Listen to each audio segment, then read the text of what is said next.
Hai teman-teman, perkenalkan nama saya Adi Warjiman Buton. Saya mahasiswa Universitas Patimura Ambon, Fakultas Teknik, Program Studi Sipil. Ya teman-teman, dalam video kali ini saya akan membahas salah satu jenis bencana alam yang paling sering terjadi di Indonesia, yaitu tanah longsor.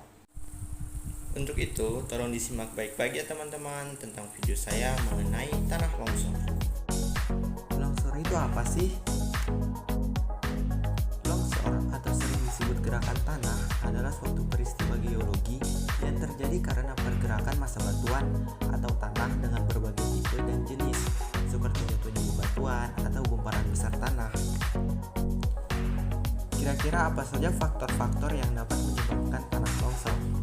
Jadi ada beberapa faktor teman-teman. Yang pertama, hujan.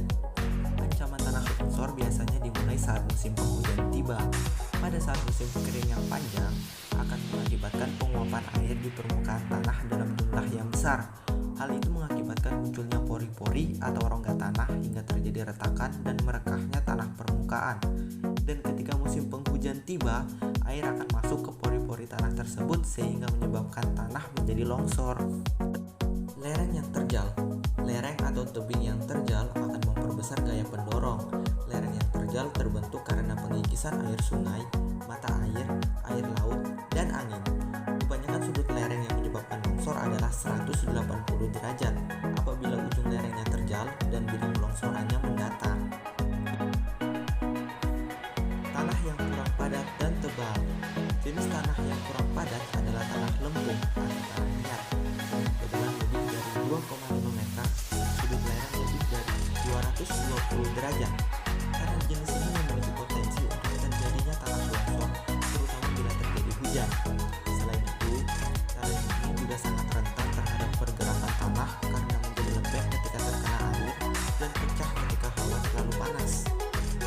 Susut muka air danau atau bendungan. Akibat susutnya muka air yang cepat di danau, maka gaya penahan lereng menjadi hilang. Dengan sudut kemiringan waduk yang mencapai 220 derajat, mudah terjadi longsoran dan penurunan tanah yang biasanya diikuti oleh retakan. Pengikisan atau erosi. Pengikisan banyak dilakukan oleh air sungai ke arah tebing. Selain itu, akibat penggundulan hutan di sekitar tikungan sungai, tebing akan menjadi terjal dan lebih mudah terjadi longsor. Getaran. Getaran yang terjadi biasanya diakibatkan oleh gempa bumi, ledakan, getaran mesin, dan getaran lalu lintas kendaraan sehingga dapat menyebabkan longsoran. Jenis tata lahan. Tanah longsor banyak terjadi di daerah tata lahan persawahan, perladangan, dan adanya genangan air di lereng yang terjal. Pada lahan persawahan, akarnya kurang kuat untuk mengikat butir tanah dan membuat tanah menjadi lembek dan jenuh dengan air, sehingga mudah terjadi longsor. Sedangkan untuk daerah perladangan, penyebabnya adalah karena akar pohonnya tidak dapat menembus bidang longsoran yang dalam dan umumnya terjadi di daerah longsoran lama. Adanya material timbunan pada tebing.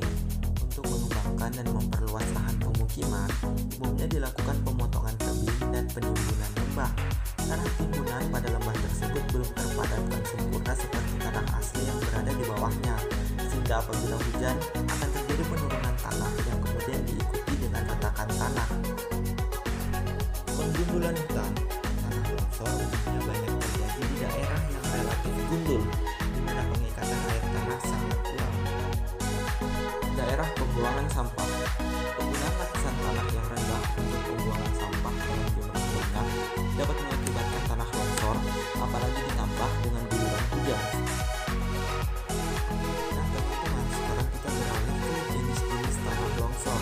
Longsoran yang pertama yaitu longsoran translasi, adalah bergeraknya massa tanah yang dilakukan pada bidang berinkir berbentuk rata atau menggelombang landai. Longsoran rotasi adalah bergeraknya massa tanah dan batuan pada bidang gelincir berbentuk cekung.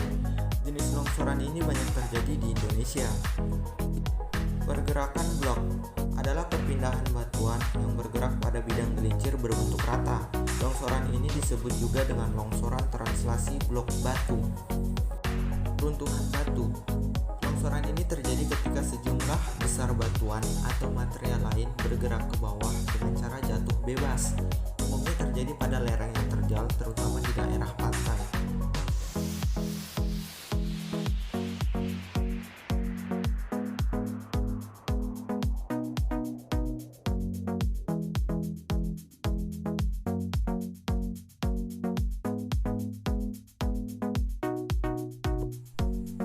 Aliran bahan rombakan. Jenis tanah longsor ini terjadi ketika massa tanah bergerak didorong oleh air. Gerakannya terjadi di sepanjang lembah dan mampu mencapai ratusan meter jauhnya. Seperti daerah aliran sungai di sekitar gunung api, longsoran jenis ini paling banyak memakan korban jiwa manusia. Berikut mitigasi yang dapat dilakukan untuk menangani bencana tanah longsor. Yang pertama yaitu menghindari pembangunan pemukiman di daerah di bawah lereng yang rawan terjadi tanah longsor. Kemudian, mengurangi tingkat keterjangan lereng dengan pengolahan lahan terasering di kawasan yang berlereng. Selanjutnya, kita dapat menjaga drainase lereng yang baik untuk menghindarkan air mengalir dari dalam lereng keluar lereng. Selanjutnya, kita dapat membuat bangunan penahan supaya tidak terjadi pergerakan tanah yang dapat menyebabkan longsor. Selanjutnya, kita dapat melakukan penanaman pohon yang mempunyai perakaran yang dalam dan jarak tanam yang tidak terlalu rapat. Di antaranya, diseling-selingi tanaman pendek yang bisa menjaga drainase air. Relokasi daerah rawan longsor. Meskipun butuh dana besar, ini adalah upaya penting yang harus dilakukan pemerintah ketika ancaman bencana bisa merenggut nyawa dan kerugian yang besar.